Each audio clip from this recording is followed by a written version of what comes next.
आता बघूया टॉप 9 मोठ्या बातम्या। बीडच्या वडवणीमध्ये काही लोकांचं धर्मांतर करण्याचा प्रयत्न झाल्याचा आरोप, तर यावर शिवसेना पदाधिकाऱ्यांकडून आक्षेप। वडवणी पोलीस ठाण्यामध्ये गुन्हा दाखल करण्याची प्रक्रिया सुरू। मुलगी दुसऱ्या धर्मातील मुलासोबत जात असल्यास पाय तोडा। लव जिहाद प्रकरणी साध्वी प्रज्ञा सिंग ठाकूर यांचं वादग्रस्त वक्तव्य, तर मुलीचे पाय तोडण्यात कोणतीही कसर सोडू नका असंही वक्तव्य।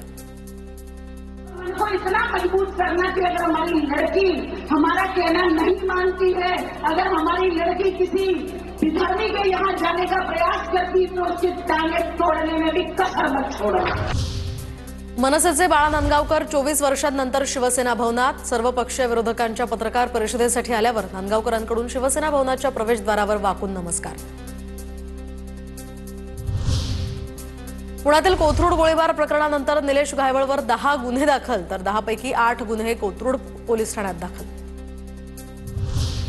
उपमुख्यमंत्री अजित पवारांकडून शिवाजीराव कर्डिले यांच्या कुटुंबियांची सांत्वनपर भेट। अजित पवारांकडून कर्डिले कुटुंबियांचं सांत्वन।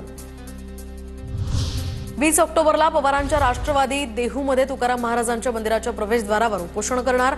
रोहित पवारांची ट्विट करत माहिती, तर शेतकऱ्यांना कर्जमाफी द्यावी या मागणीसाठी हे उपोषण केले जाणार।